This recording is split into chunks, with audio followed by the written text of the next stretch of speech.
I didn't. Did you hear from Mary? No, oh, let me check my phone. I don't Okay, think so. we will come to order. This meeting is a meeting of the Board of Education in public for the purpose of conducting the school district's business. Is not to be considered a public community meeting. There is time for public participation during a regular meeting. Mrs. Petter, call the roll. Mr. Simons? Present. Mrs. Kessler? Here. Mrs. Wyder? Here. Mrs. Moore? Here, Thank you. Mr. Carr, please lead us in the Pledge of Allegiance.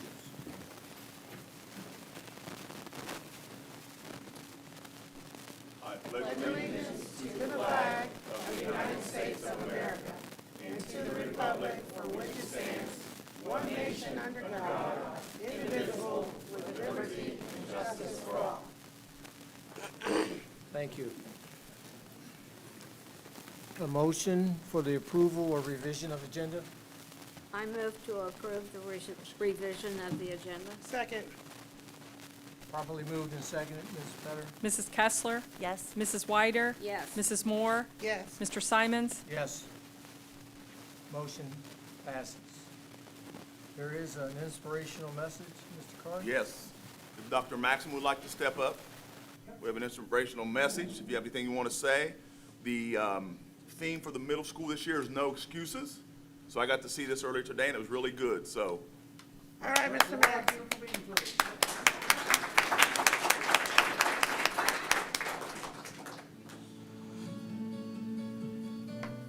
No excuse. Hey, this is Dr. Maxim. I want to welcome everyone to the new school year. This year, we have no excuses. We're going to persevere through any challenges that are brought through our way, and PCMS is going to power up and be the best it can be and the best version of ourselves. And as always, go Vikes. And we all have moments that everything feels tough. When school feels hard, when friendships are challenging. Or when we give up on giving something that really matters to us. But here's the truth, excuses are evil. Success, growth, and reaching our goals, not so much. But the good news is, you have what it takes. No one is perfect. And nobody expects you to be. But every time you say, I can't. Or it's too hard. It's not my fault. We're putting up a roadblock between you and who you want to be. The world is full of people who will tell you why something can't be done. Are the ones who can focus on what can be done. Maybe you're tired. maybe you feel or maybe you think you're just not good enough. But let me tell you something. Those are just excuses. You don't have to be the fastest, strongest, or best of them all. You just have to show up. Try your hardest. Never let excuses stop you. Think about the people that inspire you. Like our 8th grade counselor, Mr. Stone.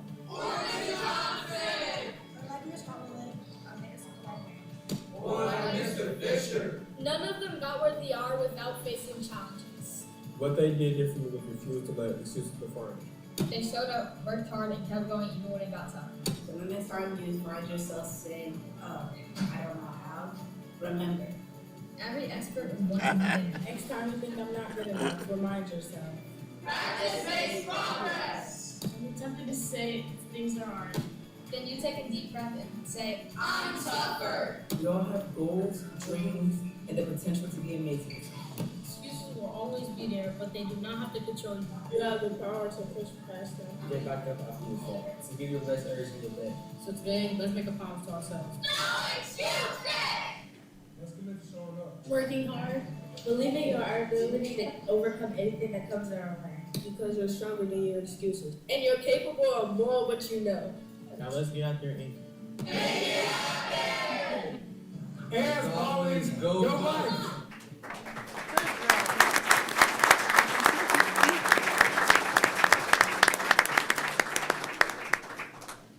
you know, I say middle school's a tough age, right? I remember I taught middle school for a couple of years, and it's a tough age, but you see the great kids we have and the positivity they have right there is so wonderful, and we want to make sure that all our students have that there are no excuses. We'll have hard times, we can get through them. So, Dr. Maxim, thank you.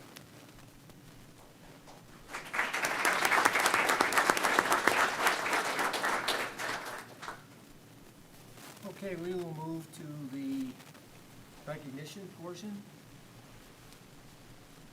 The first is the middle school undefeated baseball team for Wow. 2024.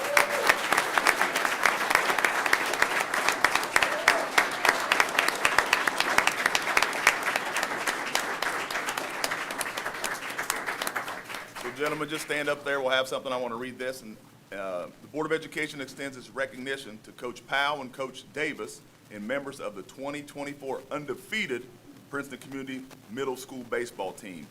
This undefeated baseball team is the first ever in school history. Wow.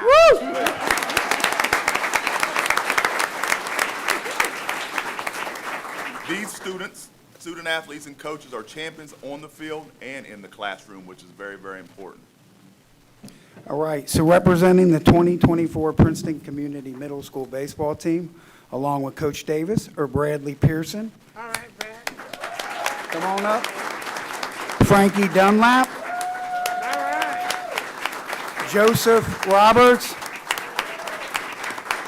Alan Hemingway. Adit Chiponkler. And Jeremiah Boyd. And of course, Coach Davis. Thank you guys. Great job. Good job.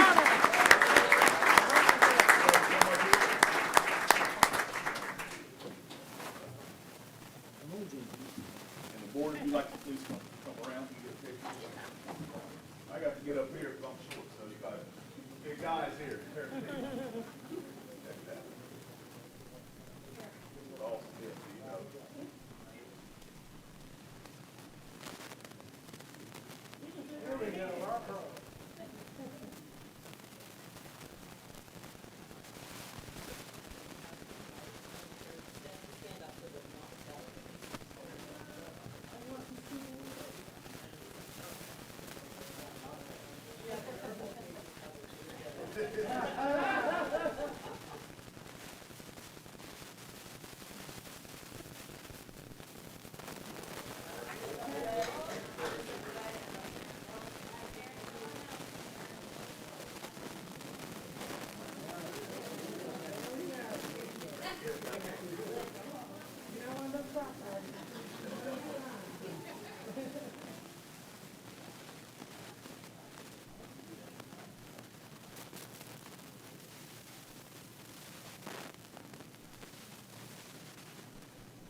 Right.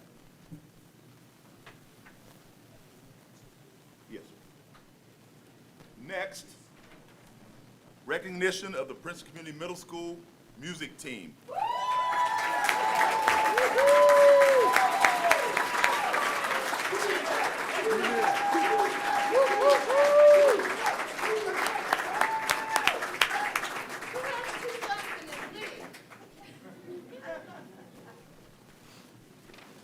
The board proudly recognizes members of the Princeton Community Middle School music team for being selected as the Ohio Middle School Level OMLA Team of the Year for 2024. The team will recognize the OMLA Conference November 7th and 8th, 2024 in Columbus. The Ohio Middle School Level Association is proud to award outstanding teams who have implemented middle school concept components and outstanding members in each of the OMLA's eight geographical regions each year. The Team of the Year award is the most distinguished honor the Ohio Middle School Level Association can bestow upon interdisciplinary team of middle school teachers to recognize its accomplishments with students and contributions to the middle school level. Dr. Maxson. All right, members of the Princeton Community Middle School Music Dream Team include Kristen Brown, Shelly Miley, Heather Hurley, Sydney Casey, Todd Lenhart, and then Holly Bates, Jackie Ballman, Angie McClellan, Kyle Phillips, Todd Lenhart, Andrew Fermier, and Sean Hurley are also members of the music staff. So congratulations.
Next, Ms. Anna Martinez, would you please step to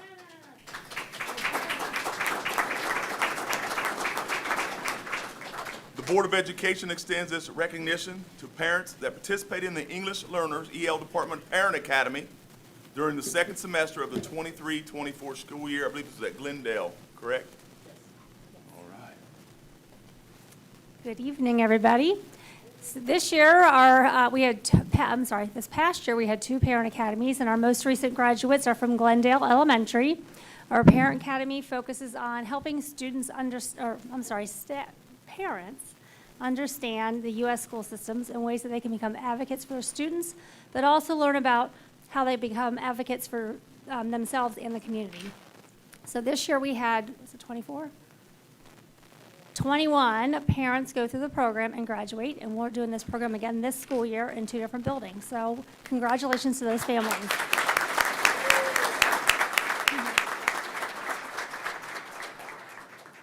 So we started with 12 parents, and now we are at 21. So I would like to thank everyone who supports this program. As it continues growing, we need the village, so we need everybody's support.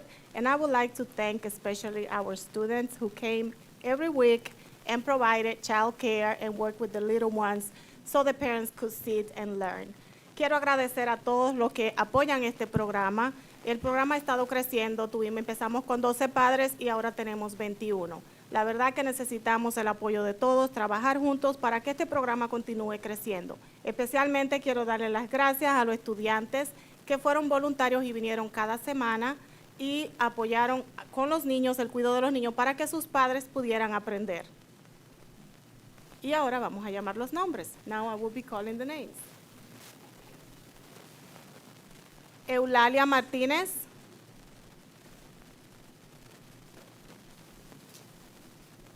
Edwin Velázquez. Guadalupe Martínez.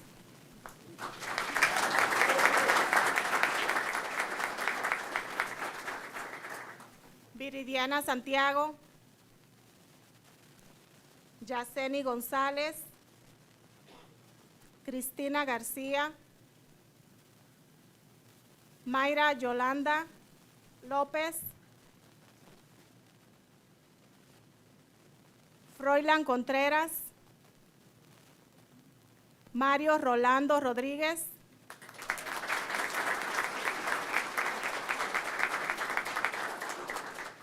Mercedes Galán.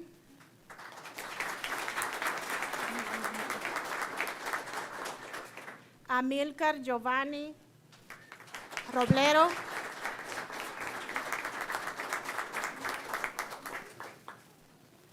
Roselia Roblero. Ángela López. Laura Gabriel Tomás. Magali Velázquez. Yani Noemí Pérez.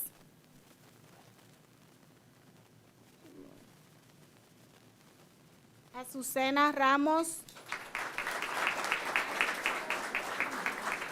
Junior Vicente. Martina Nis. Mildred Munguía.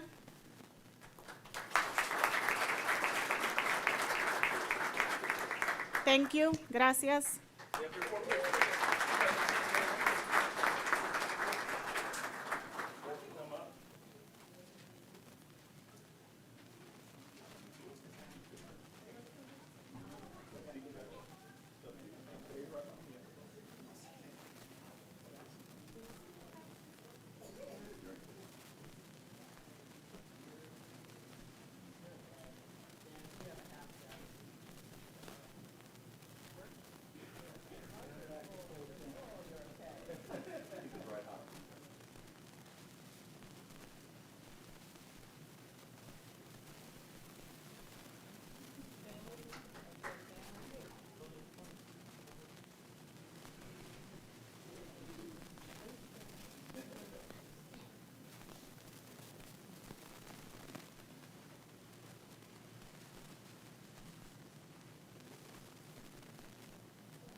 Next, we're going to recognize the students participating in the Staff Opening Day Convocation 24-25.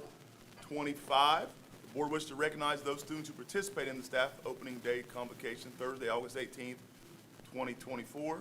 These students set the stage to encourage teachers and staff to empower students for a successful 24-25 school year. And this is important to me because I talk a lot about our kids and letting our kids be out front. And they get tired of hearing me talk all the time, so our kids can take that lead and be out front and be the leaders they are. So we're very excited about that. Ms. Roddy will be calling the name. We are happy to have our two MCs here with us tonight, which is Princeton High School 12th grader Chrissy Ferrier.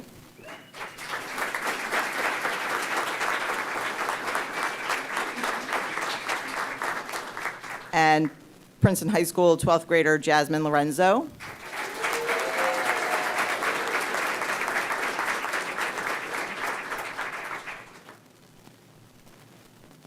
We also have Brian Castillo Mangula.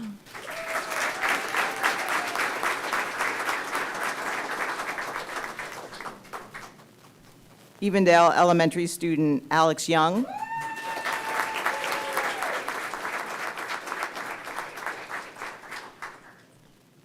And unable to be here tonight is Scarlet Oaks 12th grader Amaya Turner, 9th grade student Jasmine Lockard, and 7th grade student Max Lockard.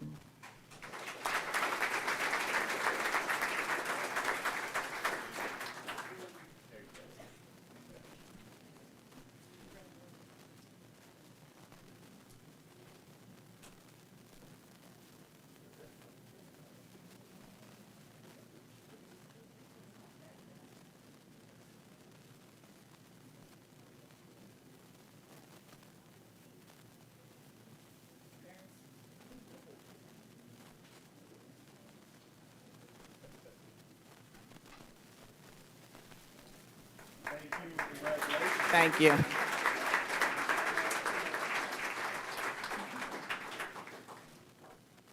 Isn't it great to have so many fabulous kids and folks and adults to recognize? That's awesome. And we're not done. All right.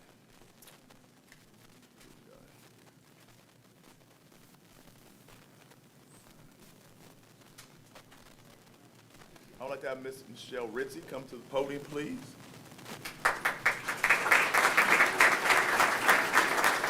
We're going to recognize the Princeton High School students acknowledged by the 2024 College Board and National Merit Scholarship Corporation. It's a nice list, so we're excited. Sure. Hey, good evening. It's my pleasure to read the names of this year's AP Scholars. We had 49 PHS students who received some level of AP Scholar recognition. So receiving the recognition of AP Scholar, which means they scored a 3 or higher on 3 or more AP exams, Jimly Ambrosio,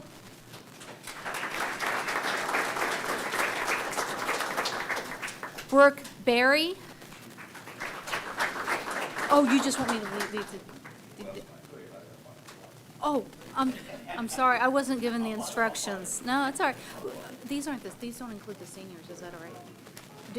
Do my list? Okay. Logan Hendricks, Anna James, Mitchell Kessler,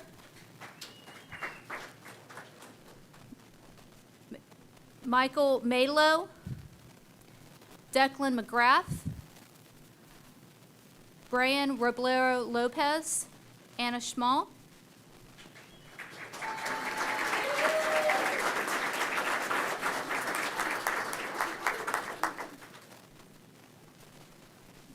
Kevin Tren, Wesley Anglin,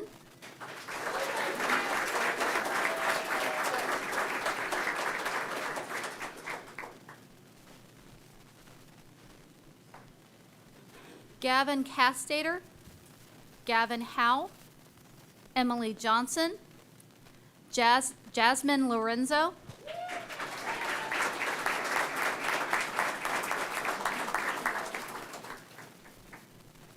Elizabeth Marcotte, Jalen Powell,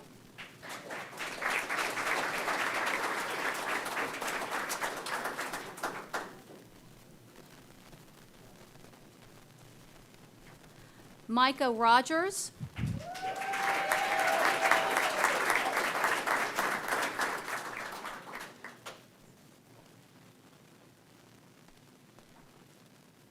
Jaden Thompson. Nathan Young.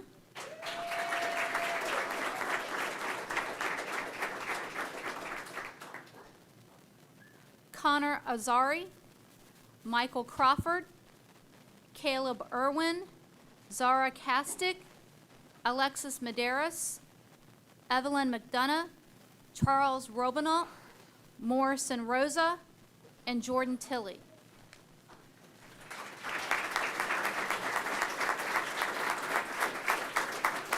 Do you want me to do all of them and just do one picture, or do you want? Okay.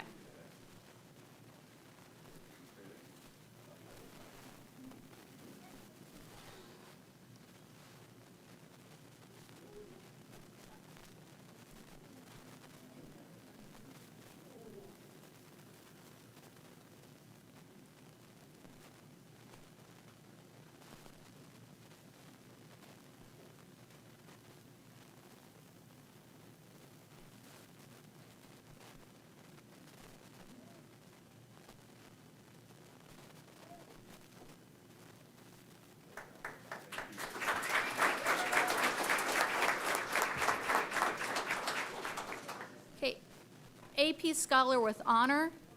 These students scored an average of 3.25 on all AP exams taken and a score of 3 or higher on 4 or more AP exams. Sebastian Green, Alok Patel, Caleb Thompson,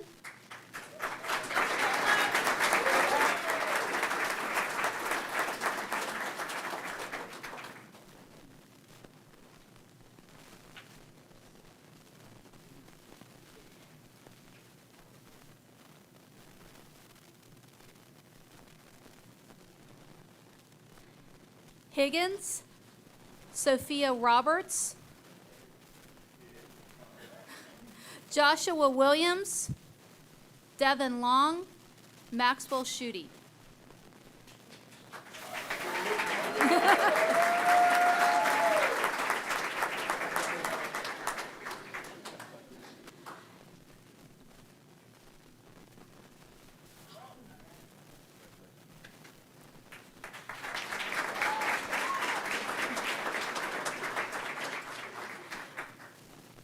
These students earned AP Scholar with distinction. Their average score on all AP exams was a 3.5 or higher, and they scored a 3 or higher on 5 or more AP exams. Eli Elanus, Gabriella Ferrari, Scott Lawson, Avery Walton, Elizabeth Etterling, Laura Goodall, Carly Nagel, Joshua Williams, Trevor Etterling, Joe Hughes,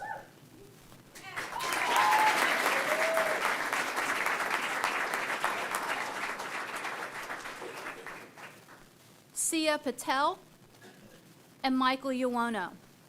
And some of these students who just received AP Scholar will be back next year because they're juniors and they're going to take additional AP exams. So we'll recognize some of them again next year.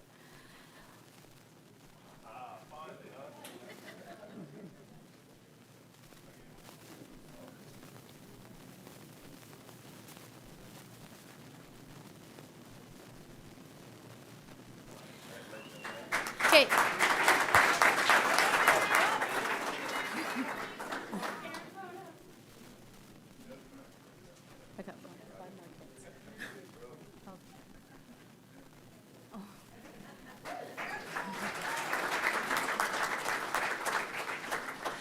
We also had 5 additional students that received national recognition based on the performance of either their AP or PSAT exams last year. Mason Lim received honors for National Hispanic, National Indigenous, and National First Generation.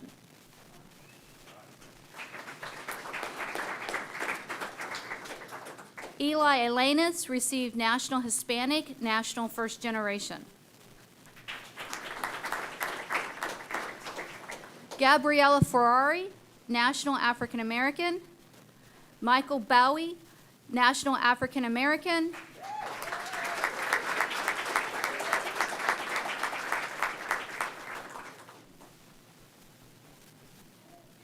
And Addison Souders, National First Generation.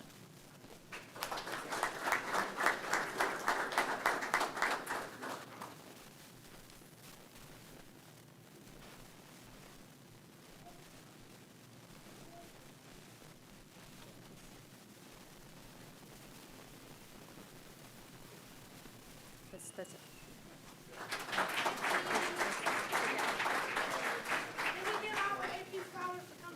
Hold on. Yeah, 1 second. I want to give a shout out to Miss Michelle Ritzy. I don't have a certificate for you, but Miss Ritzy is a true professional. We taught together at the high school in the social studies department some years ago. So I've seen firsthand the difference she makes with our young people. She continues to do that. So I want to say thank you. Keep up the good work.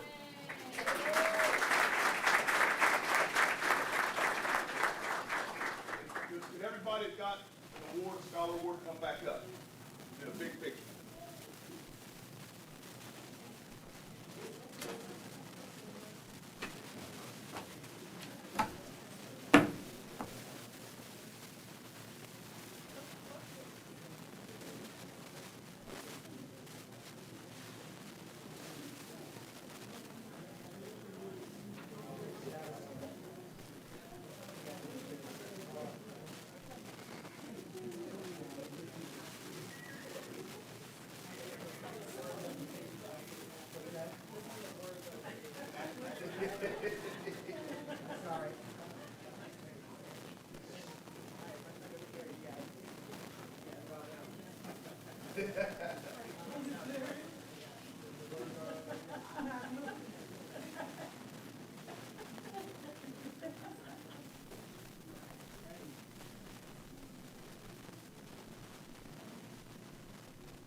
Yeah, because the other two aren't here, so.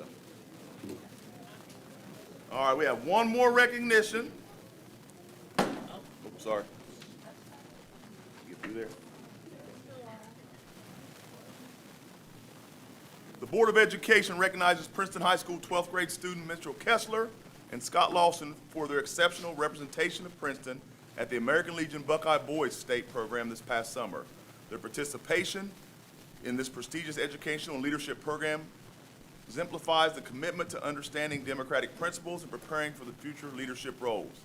The program focuses on instilling self-governance and civic responsibility, has left a lasting impact, creating lifelong bonds and friendships. We also extend our gratitude to American Legion Post 681 and Mark Riesenberg for their dedication to nurturing our future leaders through this remarkable initiative. Congratulations, Scott and Mitchell. Unfortunately, Scott and Mitchell couldn't be here this evening, but let's give them a round of applause.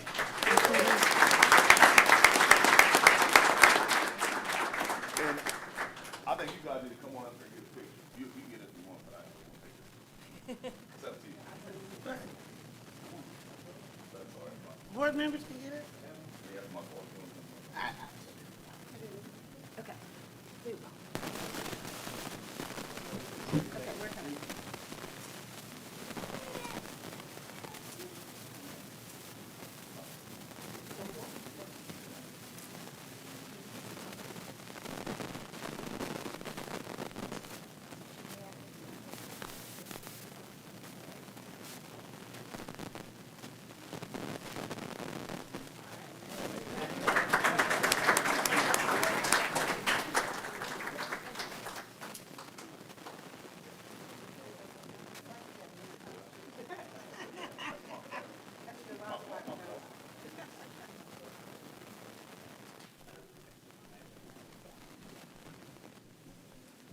I got a couple, yeah, I got a proclamation. Okay, yeah, all right.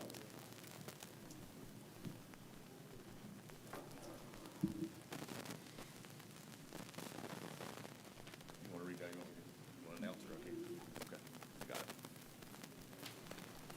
Next, I have a proclamation for National Hispanic Heritage Month, which is September 15th through October 15th.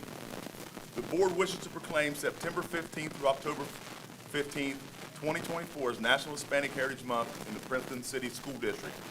The board wishes to proclaim the following.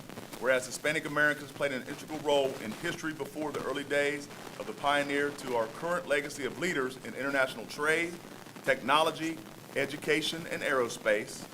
Whereas Hispanic Americans share a rich cultural and linguistic heritage and are a vital part of our economy. And whereas Hispanic Americans have enriched our social, intellectual, and artistic life in the United States of America. And whereas Hispanic Americans are the youngest and fastest growing segment of the United States of America and are expected to contribute 62% of the nation's population growth through 2050. And whereas 34% of our district population, student population, is Hispanic descent. Whereas celebrating National Hispanic Heritage Month from September 15th to October 15th allows us to appreciate and validate the diversity and character of our students, parents, teachers, and staff. Now therefore be it resolved that the Princeton City School District Board of Education does hereby proclaim September 15th through October 15th, 2024 as National Hispanic Heritage Month in the Princeton City School District and encourages teachers, administrative staff, support personnel, and students to participate in the activities in promotion of the National Hispanic Heritage Month. And I do want to add to that September 28th is our Hispanic Heritage Festival at Princeton High School. So please come out and be a part of that. It was a great event. Thank you.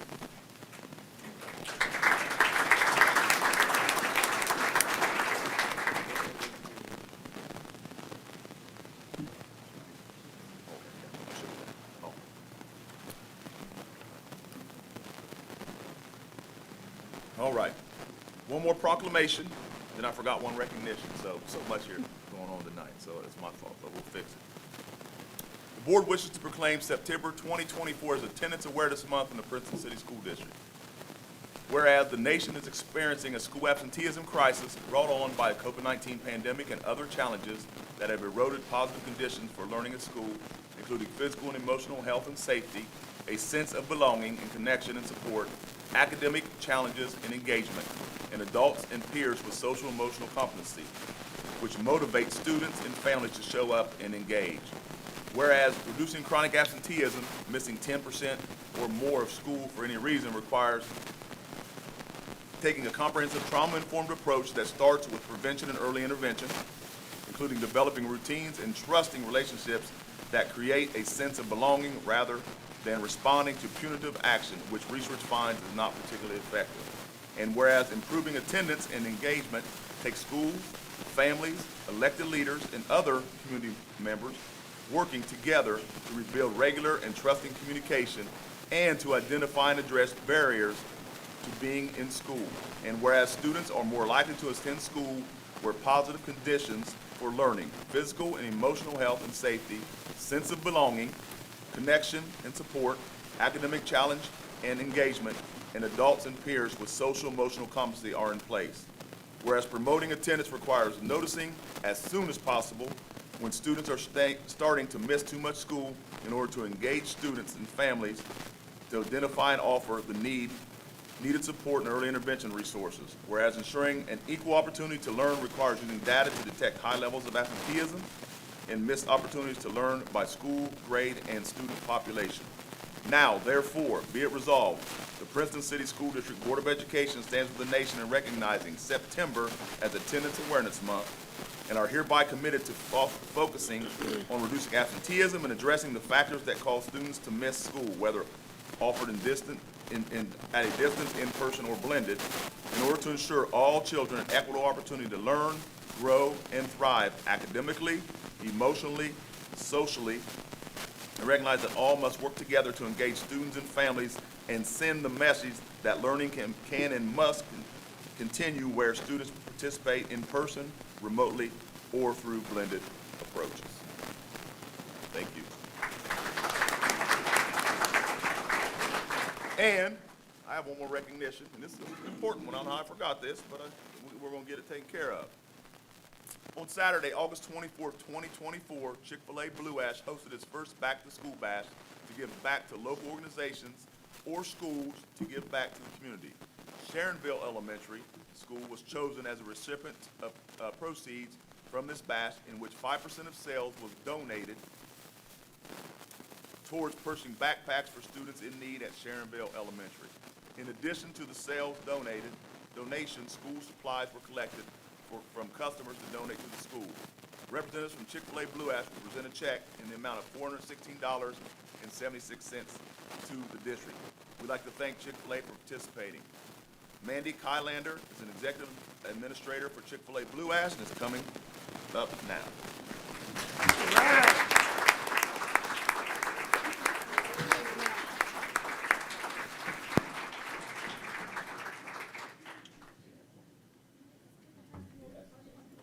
I was there that day, and it was great.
It's okay though, it's just time for people to leave.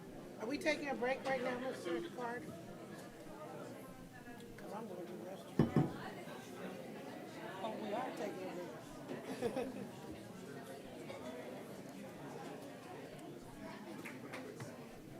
Okay, if you were recognized and you want to depart, that's fine. If you have signed in, please stay. Take a break, take a 2-minute recess. Yeah, I just need 2 minutes. We will take a 2-minute recess. 2 minutes, time. Sorry, what's that? Sorry. Go, go, go, go.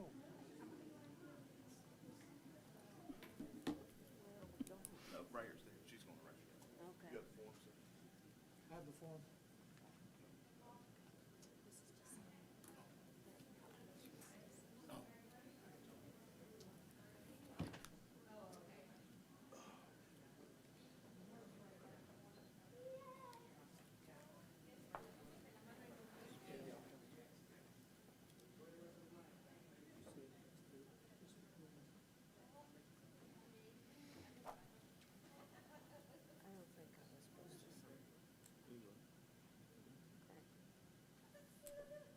You got sign, there's a bunch of them, though. You got sign, you don't, you sign them, give them back to you. Is that okay? If you say so, here we go. You're fine, no problem. Well, I talked to, Scoot Becker. I talked to, how you doing? I get there.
Okay, our 2 minutes are up.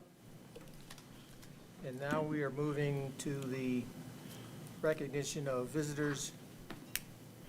And these visitors are either a resident of the school district or an employee. And we like to keep the comments to 3 minutes in length. And today we have Cordelia, Lily's mom.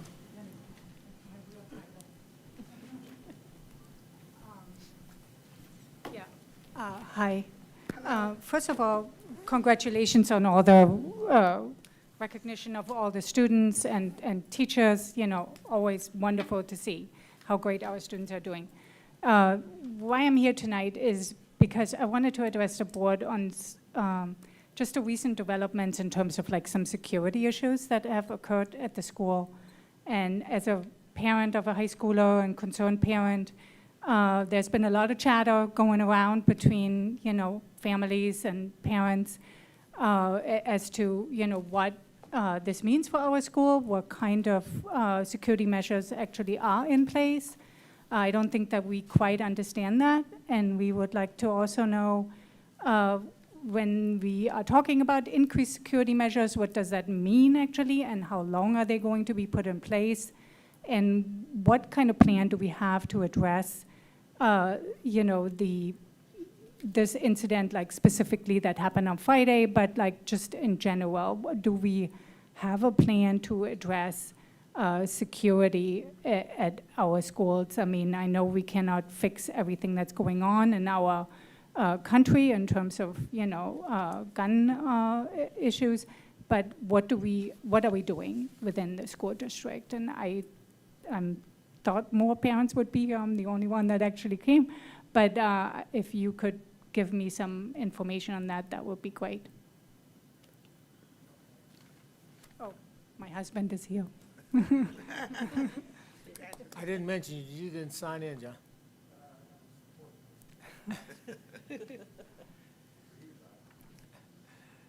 So you would like for us to get back to you. I'm going to have the superintendent get back to you. Yeah, I mean, I would like to have, like I said, more of an understanding of what we are doing to address these types of things. If you would please, I'm sorry. Mhm. If you would please, make sure Ms. Rowdy or someone has your email and phone number. Okay. Yep. And then I will get back with you. Okay. Okay. All right. Thank you. Thank you for coming forward.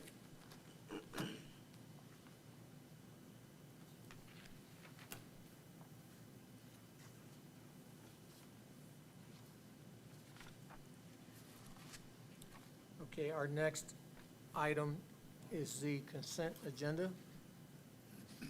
Need a motion to approve the consent agenda. I move to approve the consent agenda. Second. Properly moved and seconded. Mrs. Petter? Mrs. Wyder? Yes. Mrs. Moore? Yes. Mr. Simons? Yes. Mrs. Kessler? Yes. Motion passes. District business. Approval of the August 2024 financial report. I move to approve the August 2024 financial report as presented. Second. Properly moved and seconded. Just a couple items from our August financials. On the monthly report, we have received 2 of the 3 counties' revenue from the real estate taxes. Hamilton and Butler are 2 largest counties. Warren will probably settle this month in September, but Butler and Hamilton are very early this year, so you will see some trend difference in the month year over year, but that all evens out as soon as all the finals are settled, and that should be Warren by the end of next month, or this month. And on the expense side, you'll see that we're a little ahead in spending right now. That's not shocking. We had some capital expenditures we worked on this summer, so those are larger expenses, so you're seeing those hit the budget this month, or this last month. So capital outlay, we did a lot of roofing work this summer. We did some great paving work outside, you can see this summer. So that'll all settle too as we add the other expenses in and move through the year. September is our first month on our new salary contract, so the new base increase takes effect, so you do expect to see a little jump in salary benefits starting in September, moving through the rest of the year, as we always do every September. The 9/5 pay is the big one. So the other items are, well, you have to look at the ESSER funding report, don't you? So we're in the last couple of weeks here. We have $35,000 encumbered, and we have $501.73 unencumbered at this moment. So we're in fantastic shape. We should be able to close hopefully all of that out at the end of this month and do all of our final reporting, and we will be over the ESSER hurdle of spending. And, you know, we certainly have benefited for it. We certainly couldn't have done a lot of the amazing things we did without having this money. The other things you'll see are the monthly reconciliation and then the 018 corporate fund. Thank you for the donation from Chick-fil-A. That goes straight to Springdale, though. That doesn't go into Sharonville. this fund. Sharonville. I'm sorry. That does not go in this fund, Elgin. So, but we are getting our corporate sponsors sending their checks in at this early time of the month, and then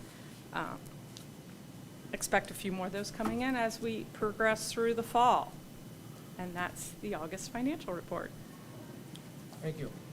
And I want to applaud you for continuously sticking to what we requested, in that with those ESSER funds, you constantly kept us up to date, and you made sure that when people were hired with ESSER funds, they knew they were hired with ESSER funds, so there were no surprises. You and Mr. Card, both of you, thank you. And that great team. And that sitting great over there. team, that great team over there. What am I saying? I mean, it took a team. It takes a village and everything. Everybody, thank you. That was one good thing that came out of COVID, the ESSER funds. Call the roll. Mrs. Moore? Yes. Mr. Simons? Yes. Mrs. Kessler? Yes. Mrs. Wyder? Yes. Motion passes. Approval of August 26th special board meeting minutes. Did you miss something? Oh, dental fees? Yeah. My bad. I thought that was funny being there. Approval of the final 2025 medical dental rates. Need a motion for that. I move to approve the final medical dental rates as presented effective January 1, 2025. Second. Properly moved and second. The benefit committee met, and CBIZ presented the changes for dental and medical rates and vision rates for calendar year 2025. The medical plan is going to have a 7.34% increase, which is under the amount in the negotiated agreement, so there are no plan changes. The dental plan is going to go up 5.98%. That plan has not gone up for 5 years. In fact, 2 of those years it decreased. So this is the first change we've seen in dental rates in a considerable amount of time. The original increase was 9.71, and to get that down to 5.98, we are going to have to go self-insured dental. No panicking. We are a self-insured medical, so doing dental is very, very much easier than doing medical. We'll put that plan in place, bank accounts and just some administration. We'll be ready to roll on January 1, but that did keep us from having to make plan changes. The vision is going up 3.8. That does not impact the board. All employees pay 100% of their vision plan. And so those are the rates for 2025. Thank you. No further questions? The roll call. Mrs. Moore? Yes. Mr. Simons? Yes. Mrs. Kessler? Yes. Mrs. Wyder? Yes. Motion passes. Next is approval of a service agreement with Ashland University. I move to approve the service agreement with Ashland University Dwight Schar College of Education as presented. Second. Properly moved and seconded. Mr. This Carr? is just for placement for practicum and student teachers from Ashland to be able to come to the Princeton City School District. We do that with numerous schools. I always felt when I was in the building that it was a good thing to do for the fact of when you found a really good student teacher that did a good job, if you had openings, you'd seen them for 6 months or however long, 3 to 4 to 5, 6 months, and you knew what they were about. So that's what this takes care of. Particular grade level or all grade levels? It can be any grade level. Okay. Ms. Petter? Mr. Simons? Yes. Mrs. Kessler? Yes. Mrs. Wyder? Yes. Mrs. Moore? Yes. Motion passes. Next is approval of staffing agreement with Faxis Health Solutions. I move to approve the staffing agreement with Faxis Health Solutions as presented. Second. Properly moved and seconded. Mr. Carr? Yes, this is agreement hiring a contracted intervention specialist for Heritage Hill. The reason we're contracting this is there's a shortage of applicants that were qualified, so we're going to work through this to get that person there, intervention specialist there. Any other questions? Is this the only one they'll have in the district?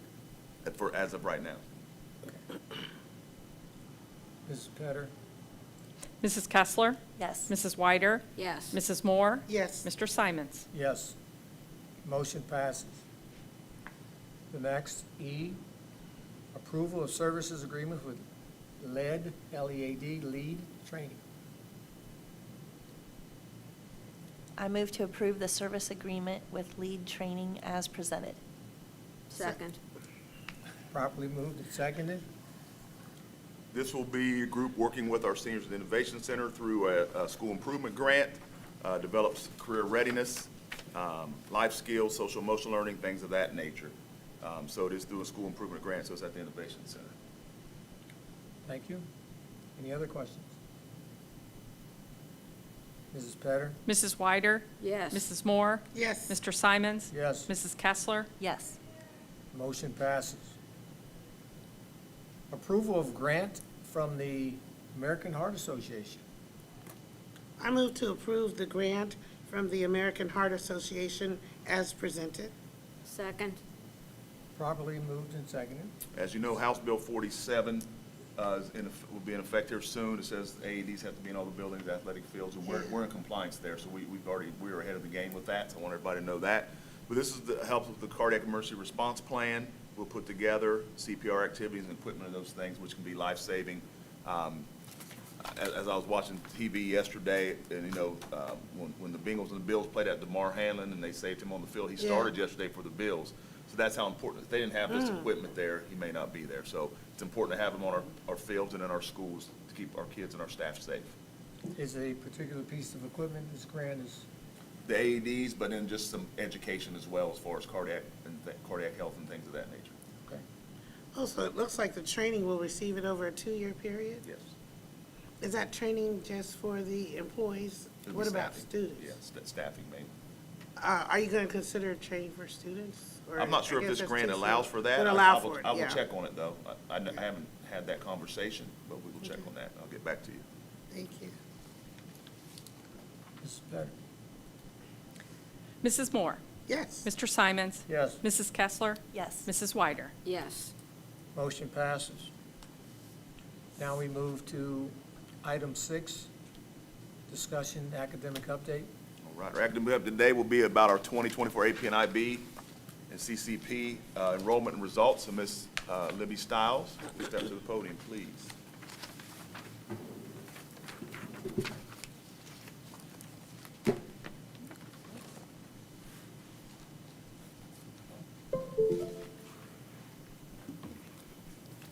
Good evening, everyone. You guys already heard a lot of celebrations tonight with a lot of our AP students, so I will highlight some of those again and then also wanted to share some additional data points. For enrollment and demographic breakdown, I did share what our percentage breakdown is for this year in the area in several of our subgroups for Asian, African American, Hispanic, and multiracial. We have seen an increase in the percentage of students who are taking those courses. from last year to this year. We have seen a slight decrease. We were at about 250 in AP last year as far as total students, and we're down to about 205, but we have seen an increase in the number of students taking IB this year. We were at 66 students taking IB courses last year, and this year we are at about 80. As far as our special recognitions, we did get to recognize all of our AP scholars this year, but I did want to showcase that we have seen an increase in our AP scholars, scholars with honor, and scholars with distinction over the past 3 years. We did also see an increase from over the past couple of years in the number of students who are earning the biliteracy seal, which is outstanding performance on both the IB exam as well as their ELA2 exam. Not to interrupt, but will your numbers include College Credit Plus? Not tonight. These are for AP and IB testing results only. Thank you. Except for I do have one thing to share at the very end with College Credit Plus. Sorry. No problem. We did also recognize our students with special recognitions. I did want to note that last year we were recognizing 2 students, each student receiving 1 award. This year we were able to celebrate and recognize 5 students, several of the students receiving more than 1 of the awards for the national recognition. For our overall AP assessment median scores, the areas in green highlight where we showed growth from last year to this year. The areas in yellow is where we showed a slight decrease of 1/4 of a point or less. And then the areas in red are going to be our areas of focus where we saw a 1/4 of a point decrease or more. So we are going to work to make improvements in those areas this year. And then for pre-calculus, this past year was the first year to be able to take the AP pre-calculus assessment. We had the average median score of a 3.73, and every student within that course did pass the assessment. Here are some additional AP celebrations. Over to the right, we have increased our overall passing rate since 2021, going from 42% of our students receiving a passing score to 71% of our students receiving a passing score. And then all of the bulleted items are items where we were either above the state or the global average or both. For our IB assessments, the scale score for that is slightly different. Students can earn a score from 1 to 7, with a 4 as a passing score for SL and a 5 as a passing score for HL. So again, in the areas in green are where we showed growth last year. Areas in yellow are where we showed a slight decline in 1/4 of a point or less. And then the area in red are where we showed more of 1/4 point. Only to note that with business, it did show a significant decrease. However, in 2023, we tested 1 student, and in 2024, we had a whole class of students. So that does kind of change some of the ratings with that. Additional IB celebrations, we did have 100% of our students pass for film, literature HL, Spanish SL, and history HL. As well, we increased the median scores in several areas, and then we were higher than the global average in several areas. What we are doing to drive the curricular changes, several of those things are continuations of what we have done over the past couple of years. For example, looking at the MyAP and the MyIB online platforms to see what we can do to support students in those areas. We did decide to purchase the extended essay responses last year, so we will be able to use and analyze those extended essays this year to help make improvements in those areas for our IB courses. So that was a change, so we will anticipate that those extended essays be increased with being able to look at that and take a deeper look this year. We do have 2 staff members that attended the IB training as well for the extended essays, and we know that that contributes a lot for our students and their performance. We do plan to have all of our advanced studies teachers on October 11th in the afternoon from 12 to 3 be able to get together and collaborate and share best practices. And lastly, we did have our AP bio, chemistry, and physics teachers. Mr. Zimmerman approached me towards the end of the year last year with an online resource called Kerboodle that is a supplemental. It has interactive activities and additional assessment questions. And then he shared that resource with both biology and chemistry teachers. And so we were able to support that request with the goal of increasing those scores. We have struggled over the past couple of years with biology, AP biology, so we are looking forward to having a new teacher who has received additional training, as well as the utilization of that online resource to support our students. and then also with the ultimate goal of our students to perform at or above the state, national, and global average. Opportunities that we use to support increasing enrollment, we do layer our AP and IB courses when the curriculum does align, because offering those courses in separate sections can be either problematic due to numbers, or it allows us to offer more than one section if we were able to combine those. We do also layer our SL and HL options for IB to increase with scheduling flexibility.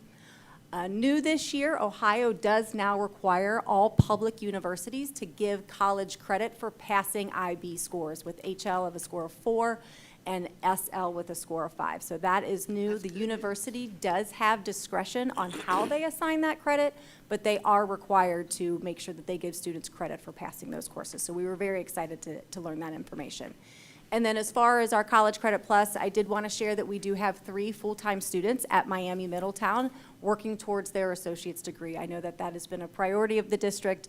We were able to form a partnership with Miami this past year, and we do have 3 students attending, and we look to increase that number over the next couple of years as well. And what grade level are those students here at Princeton? Those students are juniors. Juniors, Mhm. close to associate degree? Thank you. Yes, so they are working towards that. It takes about 60 hours to earn the associate's degree, so it's something that's available to juniors on down. Seniors, that they wouldn't be able to get the 60 hours within the 1 year, so that's why we work to start that prior to the student's senior year.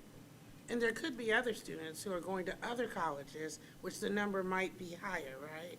Correct. So these are just the 3 students that are attending Miami Middletown every single day, Monday through Friday. That is their sole schedule, Yeah. is to attend there. So Miami Middletown has developed a program. Miami Hamilton has one as well, but that one was already full. They were already at capacity when we joined on it. So the Miami Middletown was the one that was available to our students.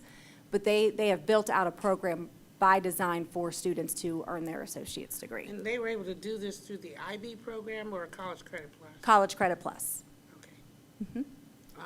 And another question, at one point, a bragging point that I always had for Princeton was that we are the oldest and Yes. largest international baccalaureate program in the state of Ohio, southwestern Ohio. Yes. Because I heard Purcell High School bragging about it on a commercial, like it was new, and I know we've had it for at least 20 years. Correct. We are the oldest one, especially in Southwest Ohio.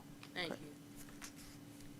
I have a question. So when you say layering SL and HL options for IB, Yes. what does that look like? So for some of our courses, especially for those courses that might have low numbers, the teachers will work and they will have students join that class together, and then they will just differentiate those lessons to make sure that they are teaching it to the different level if they are in the first year or the second year of that course. Okay. So we're putting two different preps in one bell Correct. for them? Okay. And the definition of the International Baccalaureate degree, it is the equivalent of a high school education any place in the world. Correct. What is the plan to bring more CCP classes to the high school? Good question. So Princeton City Schools is partnering along with a lot of other school districts in Hamilton County. We are partnering with Hamilton County ESE, and we are applying for a statewide grant. Hamilton County applied in the spring and unfortunately did not meet the cut score to earn that grant. So we are reapplying in the fall. That window is not yet open, but we are reapplying in the fall and we are participating in that so that if they receive funds, what that allows is it allows teachers to go back and get the 18 hours of college credits required for them to be certified to teach CCP, and they will be able to do that free of charge if we receive those grant funds. So for example, last year we applied for $1.5 million throughout Hamilton County. Through the ESC, we did not receive that. Other ESCs in the state did receive funds. The largest funds that were received was in the amount of $900,000. So then what Hamilton County would do, depending on the amount of funds they would receive, they would then share that information with the different districts that have agreed to partner and support and assist in writing that grant, and determine the number of teachers who are interested in receiving those and going back to college, and they can work towards getting those 18 hours. We have also worked with Franklin University, who offers several online courses to allow that flexibility for teachers to be able to go back to school. So if we wanted to have CCP psychology in addition to AP psychology or in place of AP psychology, Franklin University offers a sole online course to where a teacher could earn those 18 credits and then be certified to teach CCP psychology. And likely, we're working to do that with CCP sociology, because then we could partner and do a semester of each, and students would be able to earn up to 6 credits within that year. So those are some of the opportunities that we're looking for, and we are partnering with Hamilton County on that. As soon as the window opens in the fall, they are prepped and ready to submit that application. And we have worked with both Sinclair, UC, and Cincinnati State, in which they have agreed to say that if teachers earn those 18 hours at Franklin University or any other approved university that's on the Ohio Department of Education's website, that they would honor those 18 hours and certify those teachers to be able to teach those CCP courses. On average, what is the cost of those 18 hours?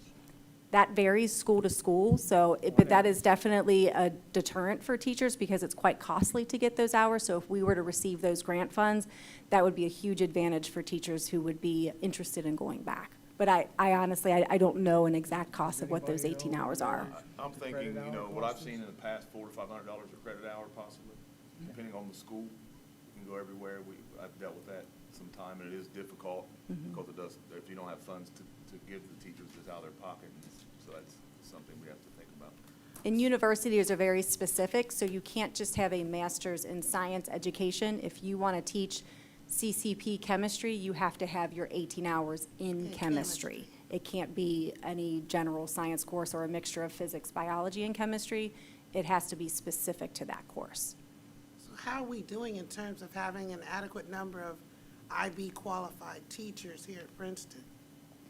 So for IB qualified, they have to go to an IB training for AP and IB. If they want to do CCP. Oh, CCP, let's go back to Okay, CCP. I thought that Sorry. that's maybe what you meant. For CCP, we do have teachers, but we are definitely looking to increase that number because our CCP requests are increasing. But that's where we would need to have some of those conversations of if we were to increase the number of CCP courses, then how would that modify and adjust our overall master schedule? Now, if I'm a teacher, why would I want to be a CCP instructor? I mean, is there any incentive, Mr. Card? Is there any, status? Or Yes, am so I going to be a master teacher? Or what? Well, it depends on where they are in their contract, but if you have a master's or a master's plus 15, as you earn more credit hours, that could qualify you for a different bump in the pay scale within the teaching contract. And I don't know if we have any policies that might put a little icing on the cake there, but maybe that's something we could consider down the road. Because I think if the teachers are qualified and if they're happy and if they want to do that, maybe we can support them, which would help them be able to be there for our students who want to take advantage of this program. Yeah, all 3 of the programs. How many IB students do we have? This on year we have average? 80. Last year we had 66, this year we have 80 students that are enrolled in 1 or more IB courses. Okay, that's great. And AP students? This year we have 205 AP students Excellent. enrolled. Last year we had about 254. Oh, I like those numbers. It's on here. Okay, I should read.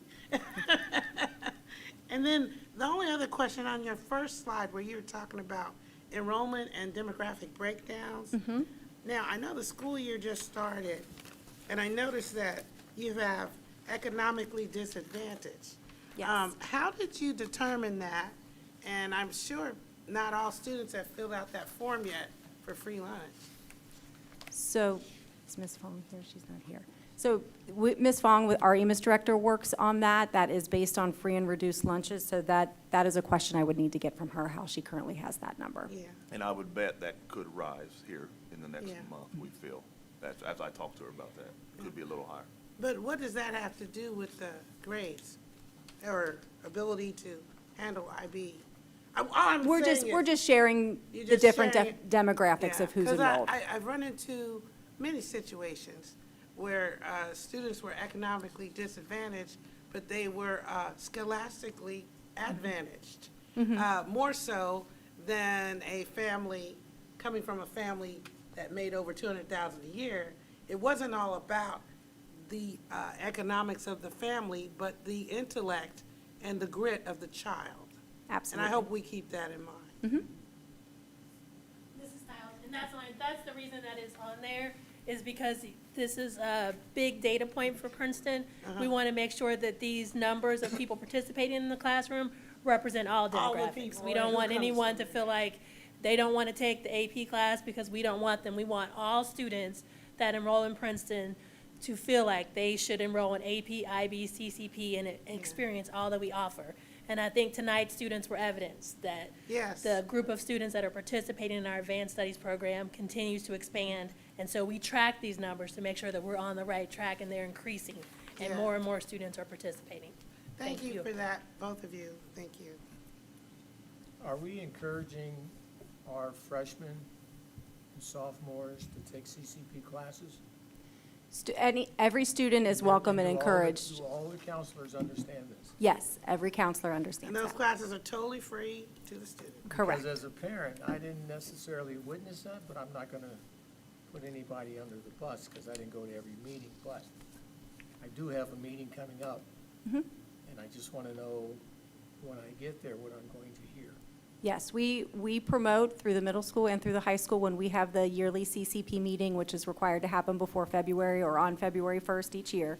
We promote that at both the middle school and the high school and encourage any interested parent and student to attend. And actually, if the parent is interested in their child participating in CCP, they are required to attend that meeting. And then we hold other meetings, and we have we have college advisors come in once students are enrolled to be able to provide additional support. Okay, we went through that part, but then we get to the actual scheduling. And they say, well, I want to take CCP English. And they say, well, there's some seniors in front of you. Oh, For yeah, our seniors get Polaris, priority. we Why do should we seniors do get give priority? priority seating to What our did they do when they were upperclassmen. in ninth grade? Well, because there's still less opportunity to take that, so that's pretty standard that the upperclassmen have priority, but they can do it as well. And some CCP courses also have a prerequisite, so we have to look at each CCP course individually. As a board member and a parent, I think if the person is eligible to take a class such as CCP, that we make room for them, or we coach them through the alternatives. Maybe they do have to go to Blue Ash or Miami Middletown or whatever. But just to say, no, there's somebody in their spot or in a spot, and you have to wait your turn, I don't agree with that. Just letting you know. Take that under advisement. Yes, and we hope, as Mrs. Stiles said, that we win the grant and are able to get more teachers that are interested. And as we get more teachers, we'll have more sections and more opportunities, so there won't be a waiting list. So we agree with you. We want the opportunities there. We just have to have the staff in place to offer as many sections as possible. So, thank you.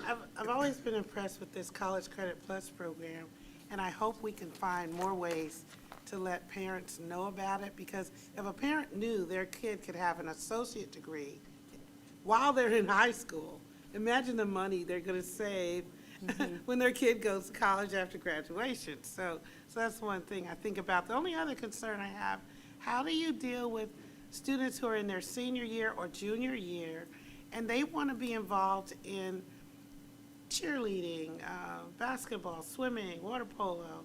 I mean, how do your students juggle taking these advanced courses and still being a well-rounded person by being involved in other activities? Is that still a challenge, or? Anytime there's a student that's taking a very rigorous schedule, I think that's going to be a challenge, but I think our students are definitely up for it. Okay. Through the Miami program, I know that they purposefully schedule those courses within a typical school day, which is one of the draws to it, so that students are able to get back to campus and participate in those extracurricular activities. And that is also why we are looking to certify more teachers, so that students can be able to take more CCP courses within our school that allow them to still be a part of our music program and be a part of our extracurricular program, because that is important to our students and our families. Thank you.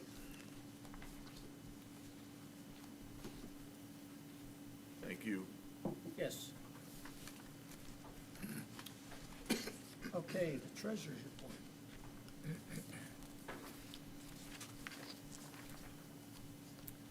I sent everyone an email today letting you know we'd heard from Hamilton County Board of Elections. Our tax levy is issue number 30 and officially on and certified now on the ballot. The other thing is, I think I also may have sent this in email to you also, but a reminder that our Fitch rating was upgraded from AA minus to AA. And that's all very good news. And that is based on the current financial picture at the district. So we want to continue to work hard to maintain that rating. That's good. That's it. Thank you. Did you say issue number 30 Issue 30. in Hamilton County? Mm-hmm. Yes. You haven't heard from Butler or Warren yet? Oh, I am kind of guessing it's the same, but I'm going to have to verify that. We're on the ballot across the way. Typically, everything is handled by your home county, Right. where the buildings are. So, They might not but I'll have 30 verify that. issues. They might not have 30 issues. True. Just checking to make sure. I Don't will. want to go to Butler County or something. Mr. Carn, All right, Superintendent's report. as she talked about, it's on the ballot November 5th, and 5 mil levies coming. Go on the website for information, and things are out there, so you can do that. Last week was a very trying week for us, as someone mentioned, with some security things and threats to our school and others. So really, I want to just thank everybody that was a part of that, the kids, the staff, my cabinet administrators really did a good job staying calm and doing the things we asked them to do with our protocols in place. You know, we do have our strategics badges. Unfortunately, the situation that happened in Georgia was sad, and we hate to see that. If anybody loses a life or something like that, it's horrible. I think 4 folks lost their life. But when I was reading the article and watching the news, they had strategics as well, and they think that Yes. probably saved a lot of lives. Yes. Maybe even more. So that's something that, thank the board and everybody that allowed us to put that in place, is to help keep our kids and staff safe. We also have the film on the doors, which it makes it longer for people to get in. They're going to shoot at the door, because these types of circumstances or these types of situations are minutes. And seconds matter in these things, to be honest with you. And if somebody's trying to shoot through the door or whatever, hopefully we never deal with that, but, you know, it happens in the world, unfortunately. I think those things will be helpful to help secure our staff and our students and everybody in the building. So we're really, I'm really happy about that. But I'm just really excited because I think our students and our staff and everybody handled it really well. Friday was a trying day, and I was at the high school almost all day, and then the kids just, they held together, staff held together, and did a good job. So I want to always give that shout out. And also I want to give a shout out. I called one parent today. I had the name of a young lady that actually saw the threat that first night and emailed the counselor. And some others did that. So I'm going to go see her hopefully tomorrow and thank her for doing that, because, you know, we say you see something, you hear something, you say something. And she's not the only, she's the one name I had. There's others I heard. I don't have those names. But so really excited about our kids doing that and letting us know, because that is a scary thing. As you said, you're a father. I'm a father of a junior at the high school. So, you know, it's something I worry about not only as your superintendent, but as a father as well of my youngest daughter. So really appreciative of our people in those buildings and what they did, and our law enforcement. Sharonville did a great job working with us when they were there, and I got there as quick as I could. I was at Hamilton County Education Service Center in the superintendent's meeting, and I got that call, and I was, probably shouldn't say it's on camera, but I looked down, I'm driving 90 back to the school, and I went, oh! So, and they said, if that ever happens, just tell them where you're going. So, but they did a great job with us, so I'm really excited and happy with them, and we have that great relationship with our law enforcement agencies. Mr. Simonson mentioned something to me one time. If you look behind, you can't see it, but behind this wall we have at Princeton called a Military Wall of Honor. We have one at Princeton High School in the JROTC, and then we have one here in the Viking Room where we're in right now. We're back here. And what that is, it showcases our Princeton alumni who have served or are currently serving. And we're trying to get those up there because that is so important, the service they give us. You know, we have, 7 Purple Star schools, which is awesome. So I wanted to shout that out. If you ever see that, I know at the first game of the year, class of 84, I think it was 84, one of the classes was going through the school and really saw their picture up there at the military wall and really got emotional. And that was pretty cool. Miss Roddy was able to witness that. And just showing that they're not forgotten. And that's tough as you heard me say before, as a son and a son-in-law of veterans, it means a lot. So, and then we have College of Career Night is this Thursday from 4 to 6 at the high school. I was able to go to that last year, and I plan on stopping today. A lot of booths for colleges and military, other things in the cafeteria. There is a college application parent session at 5 and 5:45 in the Viking Room, and then a FAFSA session at 4:30 and 5:30. So some things you might want to see this Thursday. If you can make it by, it'd be a good time to stop there. I want to give a shout out to our athletics and bands, our student athletes in our band. They're doing a great job. We have a lot of senior days coming up, as I sent some to the board today. Tomorrow is actually boys soccer senior night, and there's a whole list on our website, VikeNation.com. You can find that, or in our social media pages, Princeton City Schools Athletics or regular Princeton City Schools. Come support our students. State of the Schools and the Student Showcase, Thursday, September 25th. We will have the Student Showcase from 6 to 7, and that is just a way to show off the things our kids are doing. We started that last year, so we'll do that again this year. And then the address and announcements will be from 7:15 to 8. So hope you can make it there. And the last thing I have, I'm really excited, is it's preliminary, but it's pretty solid, that we are a 4-star district again, which means we're above the state average. That is awesome. And you know, some years back we were working to get there. Even though I wasn't here, I was watching. And now we're there. And sometimes the hardest thing to get there is to stay there. And we've stayed at that 4. So that is a great thing, and I'm really proud of our staff, our kids, and everybody who had a part in doing that. We're happy. We're not satisfied, but we're happy where we're at. And we want to Good get better. job. So I'm glad you made I want to say that to them. So that's all I had, sir. Thank you. I had 2 quick items. I see one of our fellow elected officials here today.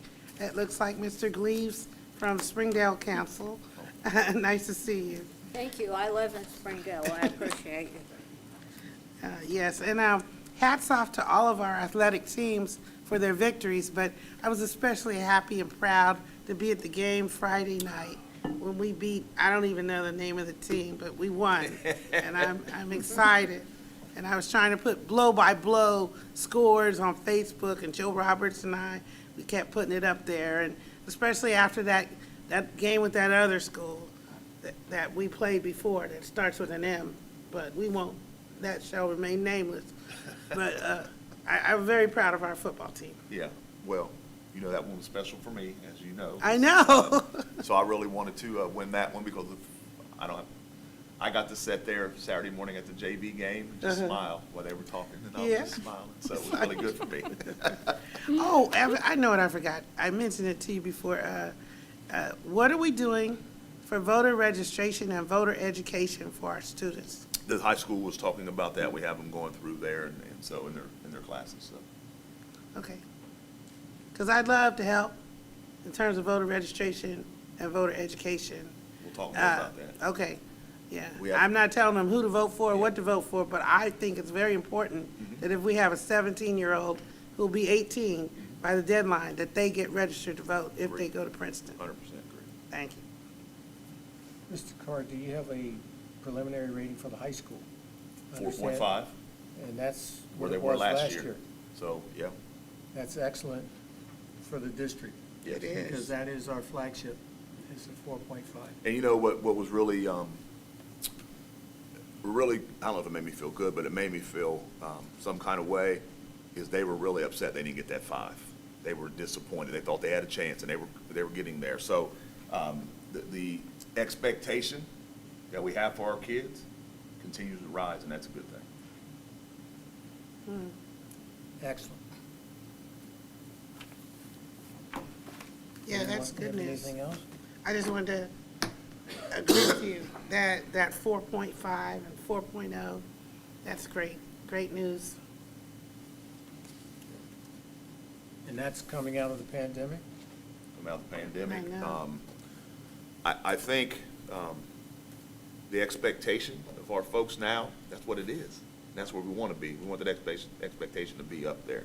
Yes. Not, well, we can't do, no, we can do it. And our staff and our kids and our administration are showing they can. They're working very hard and then doing the things to get there. We're never satisfied. We have improvements, but we're in a good place. Thank you. Well, we should Also thank staff and the superintendent. Baton was passed from one superintendent to another, and sometimes those transitions do not go well.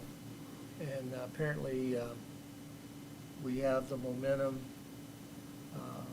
Mr. Card has come on board and increased the momentum, and that's all a good thing. Well, I appreciate that, but I will say this, when things go well, I'm gonna give the credit to everybody else. And they're the ones in there doing it every day. So I wanna take my hat off to all those folks in those buildings handling their business. Indeed. Yeah, keep Indeed. up the good work. Okay, now we have an opportunity to go into executive session to discuss under sections 121.22G1, 4, and 5 of the Ohio Revised Code. Do I have a motion? So moved. Second. Properly moved and second. Ms. Petter? Mrs. Moore? Yes. Mr. Simons? Yes. Mrs. Kessler? Yes. Mrs. Wyder? Yes. Motion passes. We do not expect there to be any further action upon exiting executive session.